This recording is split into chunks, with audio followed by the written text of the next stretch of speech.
प्रिय विद्यार्थियों एवं आदरणीय अभिभावकगण, आप सभी को मैं रविंद्र कुमार विश्वास सरदार पब्लिक स्कूल से सभी का अभिनंदन करता हूं। आशा करता हूं कि इस महामारी के दौर में आप अपने घर में सुरक्षित होंगे और जितना संभव हो सके आप अपने घर में रहें, जिससे कि इस महामारी को फैलने से रोका जा सके। प्रिय बच्चों, आप अपने माता पिता का कहना मानें, अनावश्यक रूप से घर से ना निकलें। स्कूल के द्वारा दिए जाने वाले जो कार्य हैं उनको समय पर करें। स्कूल खुलने के बाद जैसा आपको मालूम है कि स्कूल द्वारा दिए गए जो कार्य हैं उसको स्कूल खुलने के बाद चेक किया जाएगा और आशा करते हैं कि आप अपनी पढ़ाई निरंतर रूप से कर रहे होंगे। तो आप लोग अपने घर में रहें।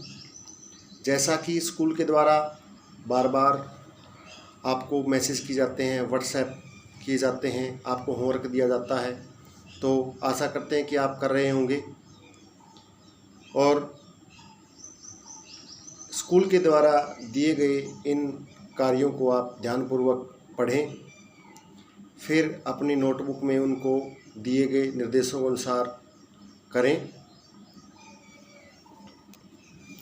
क्योंकि सभी स्कूल हैं, चाहे वो देश के किसी भी हिस्से में हैं, आजकल वो ऑनलाइन सिस्टम के द्वारा क्लासेस चलाई जा रही हैं।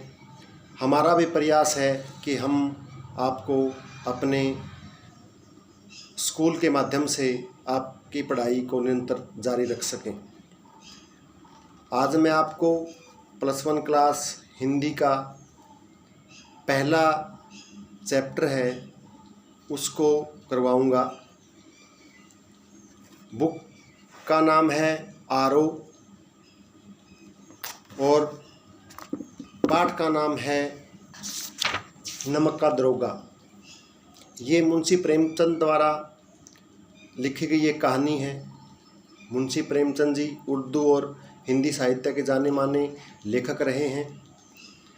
उन्होंने अपने जीवन में अनेक रचनाओं में सामाजिक संघर्ष बनकर जो सामने आया है, जिसमें जीवन का यथार्थ और आदर्श दोनों हैं, तो हम आपको उनके द्वारा लिखी गई आज ये कहानी नमक का दरोगा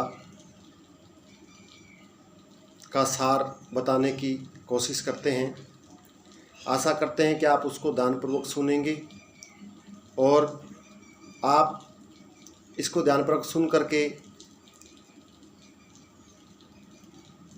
जो आगे आने वाले समय में आपको जो प्रश्न दिए जाएंगे उनको आपको करना है। तो आप इसको एक नहीं 2-3 बार सुने, देखें, फिर करें। ये नमक का दरोगा कहानी उस समय की है जब नमक का कानून बना था। नमक का कानून बनने के बाद एक अलग विभाग बनाया गया था, नमक विभाग। उस समय इस महकमे में काफ़ी सारे लोग थे, वो भ्रष्टाचार के माध्यम से ऊपर की कमाई के लिए इस विभाग में आ रहे थे और ऊपर की कमाई, जिसको हम भ्रष्टाचार कहते हैं, उसके माध्यम से अच्छी जीवन जी रहे थे। यही कारण था कि बड़े बड़े वकील थे, बड़े बड़े अफसर थे, वो अपने बड़े बड़े पदों को छोड़ करके इस विभाग में आने के लिए प्रयासरत थे और न जाने कितने कोशिश कर रहे थे इस विभाग में नौकरी पाने के लिए। इसी कहानी के माध्यम से इसके जो नायक हैं मुंशीधर, वो अपने पिता से अनेक प्रकार की शिक्षाएं लेकर के चले थे। सौभाग्य से उनको नमक विभाग मिल गया था और उनको दरोगा के पद पर नियुक्त किया गया था। यह सुनकर के उनके जो पिता थे वो बड़े खुश हुए थे और जो उनके पड़ोसी थे उनकी छाती पे सांप लौटने लगे थे, लेकिन उसको ईर्ष्या होने लगी थी उनको उनसे, क्योंकि एक महत्वपूर्ण पद था और इसमें ऊपर की कमाई बहुत ज़्यादा थी। जो उसके पिता चाहते थे कि जो उसकी महीने की तनख्वाह है वो तो पूर्णमासी के चांद की तरह से होती है, जो घटते घटते एक दिन लुप्त हो जाती है, लेकिन जो ऊपर की कमाई है वो निरंतर चलती रहती है और उसका जीवन खुशहाल बना रहता है। लेकिन मुंशीधर थे वो बड़े ही ईमानदार थे। उन्होंने इस पद पर 6 महीने में ही अपने अधिकारियों को संतुष्ट कर लिया था। वो उनसे काफ़ी प्रभावित थे। एक रात की बात है जब गांव के जमींदार थे पंडित आलोपी दिन, उनकी गाड़ियां रात को नदी के पुल से जा रही थी। जो सिपाही थे वो नशे में सो रहे थे। अचानक ही मुंशीधर की नींद खुली गाड़ियों की खड़खड़ाहट से। वो उठे और अपना घोड़ा लेकर के वो उस तरफ चल पड़े जहाँ से गाड़ियों की आवाज़ आ रही थी। जैसे ही वो वहाँ पहुँचे उन्होंने देखा कि लगभग 40 गाड़ियाँ हैं बैलगाड़ी, वो नमक को चुरा के वहाँ से ले जा रहे हैं। और ये गाड़ियाँ जमींदार, जो प्रतिष्ठित जमींदार थे, जो धन दौलत को ही सब कुछ मानते थे, उनकी नज़र में पैसा ही सब कुछ था, ना कोई कानून था, ना लोगों की कोई इच्छाएं थी। बस वो सभी को लक्ष्मी के बल पर खरीद लेना चाहता था।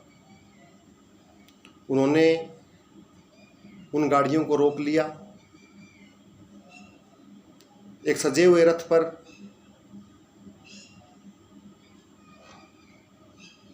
जो गांव के जमींदार थे वो उनके पास आए।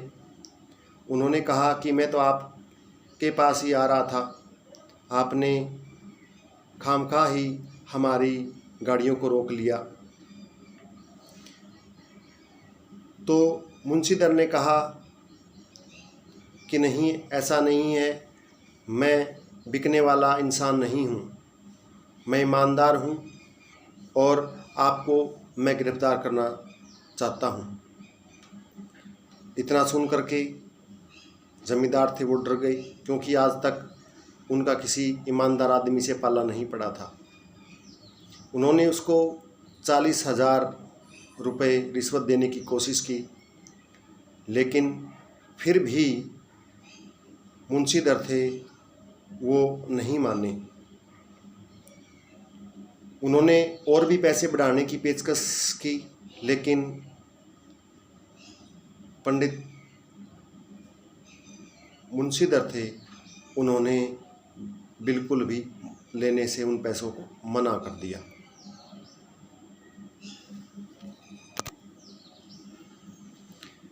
फिर दोबारा से आलोपी दिन ने उनको और अधिक रिश्वत देनी चाहिए, लेकिन वंशीधर थे वो अपनी बात पर अडिग रहे। उन्होंने एक सिपाही से कहा कि उनको गिरफ्तार कर लिया जाए, लेकिन वो भी डर के मारे उनके पास जाने से कतराते रहे, क्योंकि उन्होंने पिछले काफ़ी समय से उनसे हज़ारों रुपए रिश्वत के डकार लिए थे। दोनों शक्तियों में द्वंद्व चलता रहा और अंत में पंडित आलोपी दिन ने कहा कि जैसा आपका अधिकार है आप वैसा करें, और उनको गिरफ्तार कर लिया गया। उनको गिरफ्तार करने के बाद जैसे ही गांव में खबर फैली, सभी लोग वंशीधर को अनेक बुरी बुरी बातें कहने लगे। यहाँ तक कि उनके पिता भी उनके खिलाफ थे।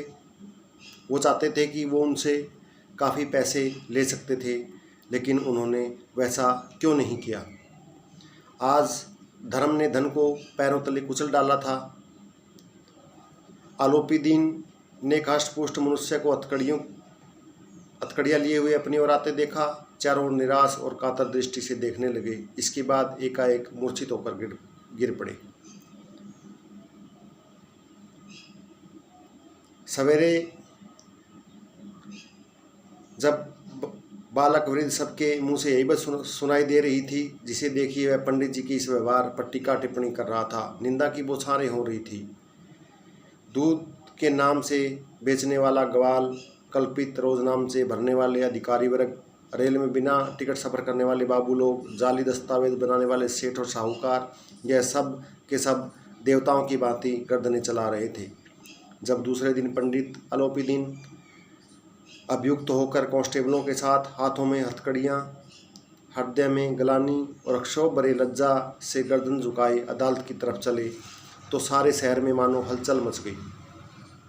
मेलों में कदाचित आंखें इतनी व्याकुल होती होंगी, भीड़ के मारे छत और दीवारों में कोई भेद न रहा, क्योंकि वहाँ बहुत ज़्यादा भीड़ इकट्ठी हो गई थी। सभी के सभी लक्ष्मी के भगत थे, सभी के सभी भ्रष्टाचारी थे, और देखते ही देखते उनको अदालत में पेश किया गया, जहाँ वकीलों ने अनेक दलीलें दे करके अनेक आरोप वंशीधर पर लगाते हुए उनको छुड़ा लिया। इतना ही नहीं, उनको काफ़ी अपमान भी सहना पड़ा। वंशीधर न्याय की मूर्ति में अगाध विश्वास रखते थे, लेकिन आज वह उनका जो विश्वास था वो टूटता हुआ नज़र आ रहा था। उनके बड़े बड़े अधिकारी उनसे काफ़ी नाराज़ हो गए, उनसे काफ़ी सवाल पूछे गए और उनको नौकरी से निकाल दिया गया। नौकरी से निकलने के बाद वो हतोत्साहित हो गए, लेकिन अंदर मन ही मन में उनको अपने इस कार्य के प्रति कोई पछतावा नहीं था। जबकि दूसरी ओर पंडित आलोपी दीन थे, वो उनकी निष्ठा से, उनकी ईमानदारी से प्रभावित हो गए थे, क्योंकि आज उन्होंने लक्ष्मी के ऊपर धर्म की विजय को देख लिया था कि संसार में सभी लोग लक्ष्मी के प्रभाव में नहीं आते। वंशीधर ने एक धनवान आदमी से वैर लिया था, इसका मूल्य उन्हें चुकाना ही था। लेकिन एक दिन जब पंडित आलोपी दीन ने उनको अपने घर बुलाया, तो वे उनके पास नहीं गए। काफ़ी समय बाद उनको एक बार फिर बुलावा आया, फिर वो नहीं गई। अंत में आलोपी दीन को उनके पास आना ही पड़ा। वो उनके घर आए, उनका काफ़ी आदर सत्कार किया गया।